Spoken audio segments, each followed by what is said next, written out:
Hi everyone, welcome to Soul's Journey.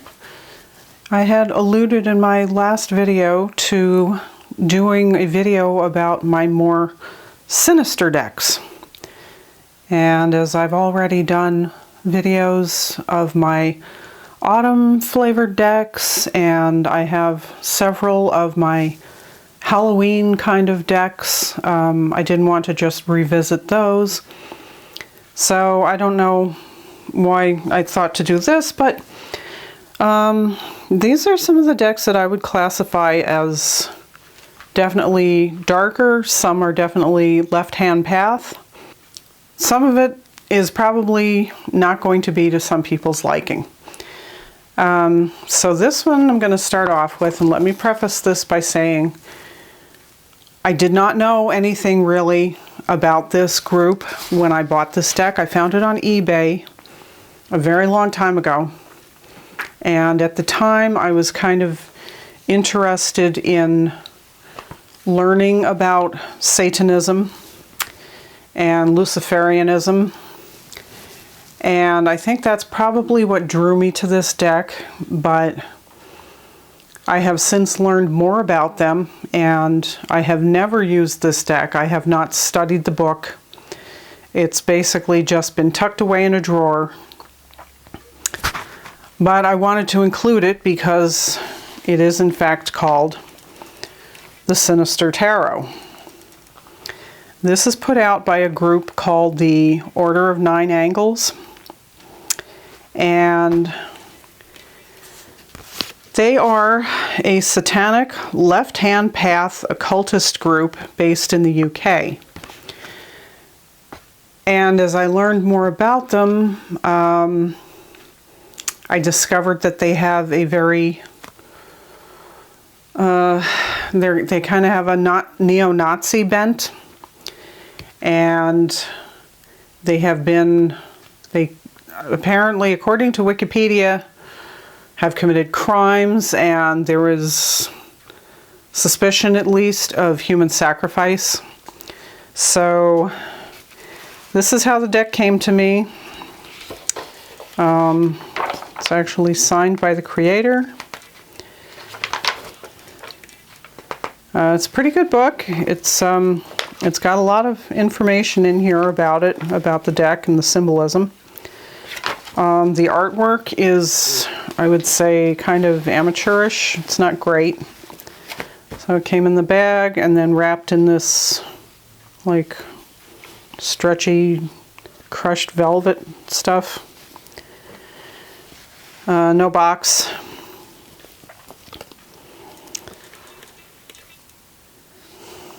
So I'm not going to show all these cards because some of them get really graphic.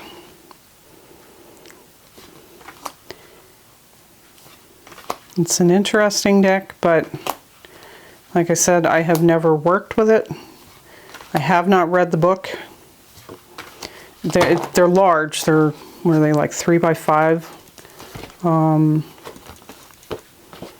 Here's the backs. I have absolutely no idea if this deck is even still available, if it's in print. This was my first and last encounter with this group. So yeah, definitely a very, very sinister deck. Okay, so moving on to something ever slightly less sinister,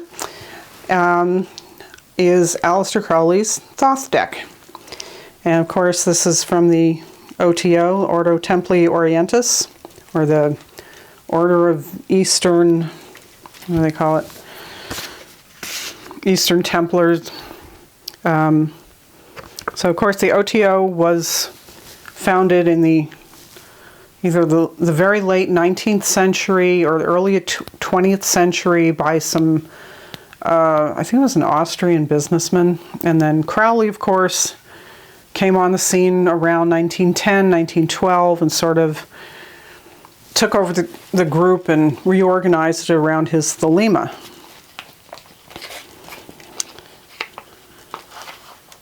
Now, I know everybody's familiar with this deck, or most people are, but I do really love this deck.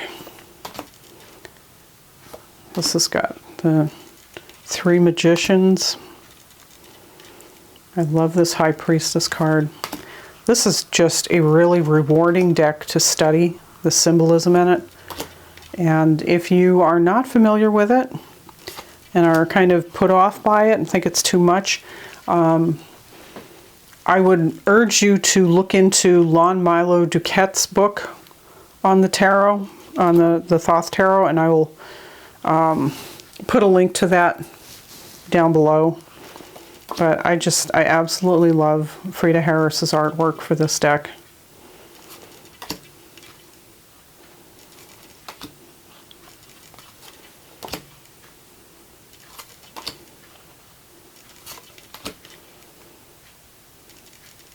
Such a great death card.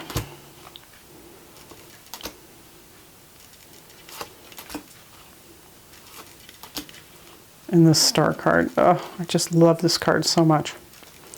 But I would class this as a more sinister deck, mostly because of Crowley's reputation and the opinion that most people have of him because of it, which he really did try to cultivate, and I think he really sort of played it up for publicity. But anyway, I do love this deck.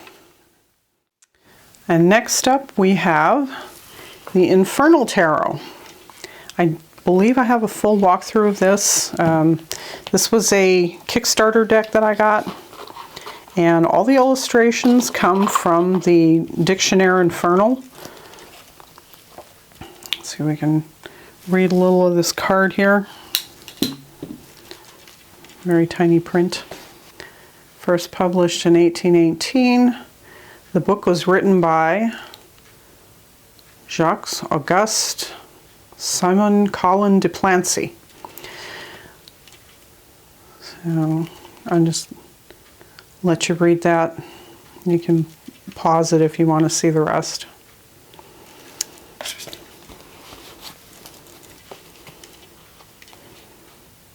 Oops, I got it right the first time. So I get for taking my glasses off. If you heard a noise in the background there, it's just the furnace kicking on. It's finally getting cold here.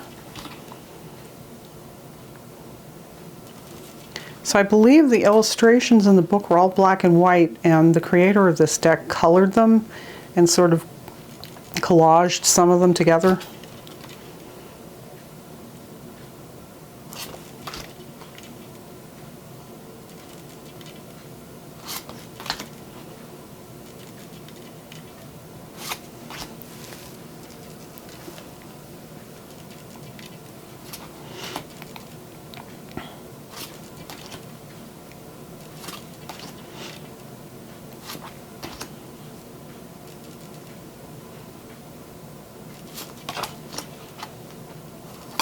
It's really interesting cardstock. It's got kind of a linen finish.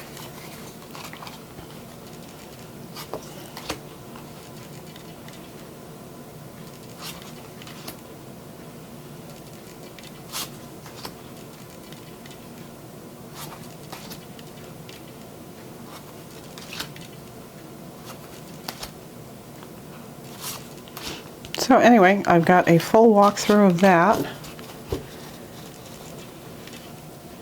Got the kind of the, I can't think what they call this. It's not the mirror gold finish. It's more like a powdery sort of looking. It doesn't come off. It's not powdery like that, but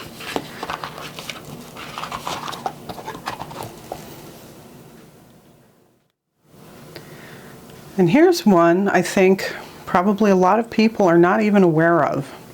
This came out some time ago. I believe it is long out of print. The Enoki Tarot by Gerald and Betty Schuler. Sally Ann Glassman did the artwork for it. So the Enoki Tarot is based on the magical writings of John Dee, who is generally credited with the discovery of Enochian magic. Dee learned about Enochian magic from angels who talked to him through his psychic partner Edmund Kelly, or Edward Kelly. I guess accounts differ on what his name was. The magical universe described in Dee's diaries is different from that found in the Kabbalah or anywhere else. The magical universe of Enochian magic is based largely on 2 parts: 4 great watchtowers and 30 ethers or airs. So the book goes into what the beliefs are, describing that it's all magical symbolism passed down through the ages and the tarot cards, which I think most of us do not adhere to these days. I don't think most of us follow that line of thinking, although I'm sure there are some who do. So the Enochian Tarot differs in that it has 30 major arcana cards instead of 22. And each major arcana card or trump describes one of the 30 ethers. So this again, it's a pretty thorough little book. For its size, it's got a pretty good amount of information here. It's not just your standard meanings. It goes into the whole system. The images are black and white, what there are of them. I'll just show you a few of the cards. Again, this is one I'm pretty sure I picked up used off eBay.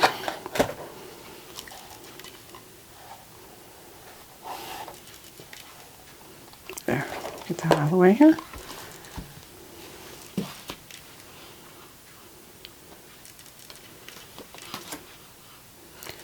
And I admit I have not studied this deck. I have not taken the time to learn this system.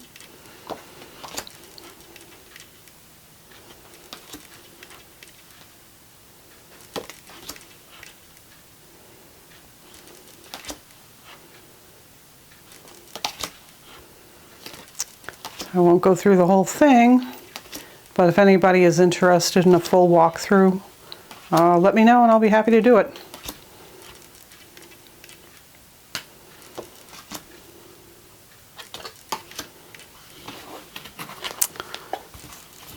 So that's a very different sort of deck. And this one I include sort of tongue-in-cheek. This is my beloved Bohemian Gothic Tarot. I believe this is the 2nd edition. I've got all 3 editions. Yeah, this is the 2nd. It's got the silver edging.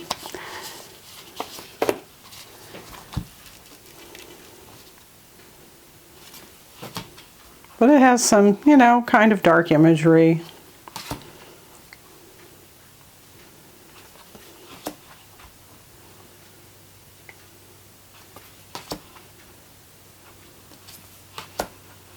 I absolutely adore this deck.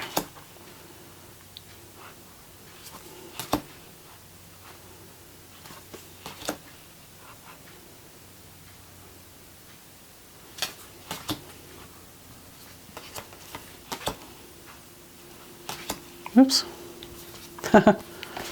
Oh, they aren't supposed to be in there?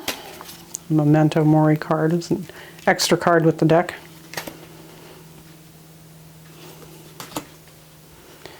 This card kind of, you can tell there was a slight Twilight influence in the design of this card, can we say? This is different from the 1st edition. I believe they changed it, they modified it again for the 3rd edition. But lots of images from the Bone Chapel in Kutna in just outside Prague.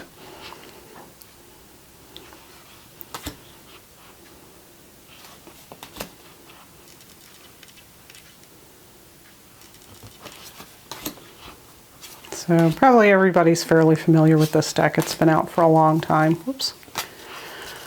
How do I get them all turned around like this?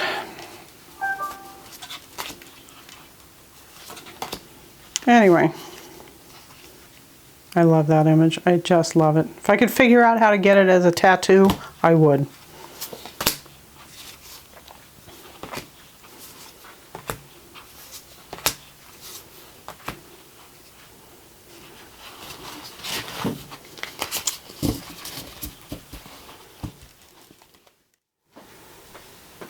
Okay, so next up I have my Fallen Angel Oracle by Nigel Suckling. And it's a nice little deck. Has all the fallen angels. So it's got 72 cards, which is generally how many fallen angels there are considered to be. I believe this is taken from the, I don't know if it's from the Dictionnaire Infernal, or I think it's all except 3 of the 72 are taken from Johann Weyer's 1563 Treatise De Praestigiis Daemonum on the illusions of demons. This is a detailed argument against the infamous Malleus Maleficarum, the Hammer of the Witches, which was, of course, the Manual of Witch Hunters. So these are some photo manipulation. I think a lot of the statues are taken from cemeteries. At least that's the impression I get here. There are a couple that I think, like this one, maybe how Andrus is described as appearing when he's summoned. I'm not sure.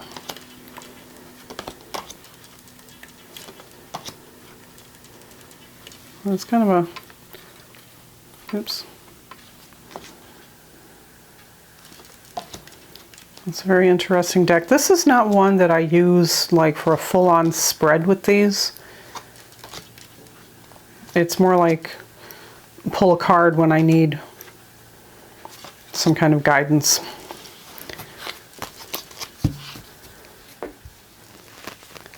Okay, so the backdrop here probably give you a little hint as to the last one, and it is my Goetia Tarot in Darkness.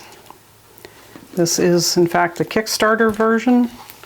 I've already got them out of the box to save time. There's all the little coins that came with it.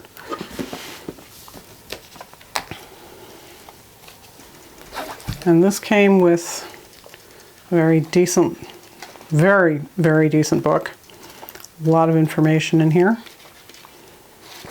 I do have a full walkthrough of this, so I won't go through too many just now. As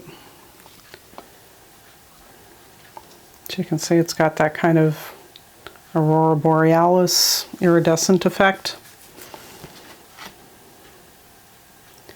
You have the name of the demon, the suit, and the number. If I can get it to focus.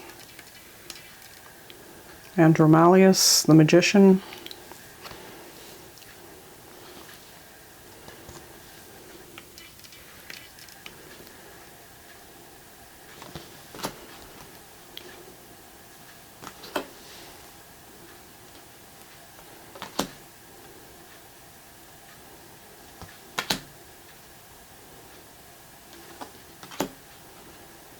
And this is by the same artist who later did the Fabio Lestrani.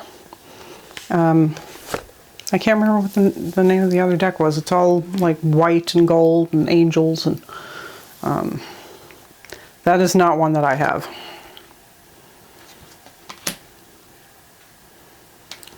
So anyway, if you're interested in seeing more, I will leave a link to the full walkthrough down below. And those are what I call my most sinister decks. So I hope you liked that for a little change of pace.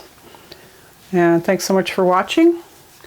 And wishing everybody a good Samhain, happy Halloween,